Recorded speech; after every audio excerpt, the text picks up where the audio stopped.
Me thënë të drejtën është një vend që me çfarë po shohim se 2 vite po bëjmë këtu, por është një vend që të jep shumë mundësi jashtëzakonisht, domethënë janë njerëz, është një vend që po patë guximin mund të shpërthesh në çdo lloj fushë që mundesh të bësh për shembull. Vërtet, Edhe shërbimet diçka që më ka ngel mbresë se tani më radh të vizitoj spitalet për arsye që më erdhi në jetë djali im. E pak me jetë. Faleminderit shumë. Shërbimi është jashtëzakonshëm, kam ngel pa fjalë për shërbimin, domethënë. Çdo gjë falas, çdo gjë. Djali është bie me pasaportë kiliane tani. Me që lindi atje. Tani nëpërmjet djalit edhe më shumë shpejt. Do bëni dokumentat edhe ju. E lejojnë ata të mbajturit të 2 nacionaliteteve? Po, lejojnë dhe këta. E lejojnë. Ore të bëj një pyetje. Kili... Po, prapë kam dëshirë mos ta mori pasaportën kilene, duhet shqiptare. Vërtet, Ska edhe nga emri që përfaqëson, nuk i shkon pasaporta kiliane. Nuk i shkon, si ja ka vendosur emrin? Emrin ja ka vendosur Dardan. Ua, shumë emër i bukur, jashtë mase i bukur. Uroj që t'jetë plot i jetë Dardani edhe shumë i lumtur me ju. Faleminderit shumë, Flori. Pse zgjodhët Dardan? Tani kuptohet pak, po megjithatë ti na bëj një serim.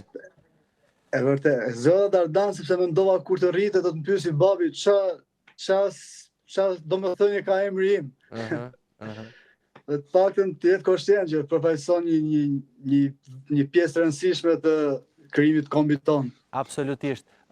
Kishit dilema për emrin, po e vendosët të 2 bashkë. Pra ndoshta Alban, ndoshta Dardan, ndoshta nuk e di. Emrat që kishit menduar? Domethënë diku ke këto emrat shqiptar ishim autokton, por që nuk patëm shumë dilema. Kjo ngjiti direkt, goditi.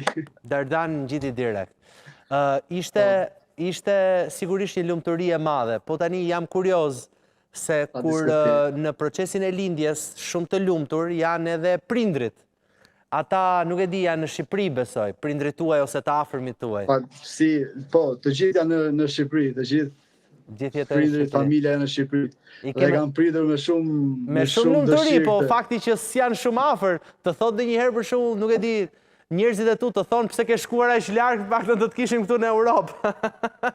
E vërtet është, gjithmonë kur flasim, thonë nuk qete në një vend më afër, po atje në fund botës. Çfarë klime ka paka shumë? Ka të ndryshme nga Shqipëria, besoj.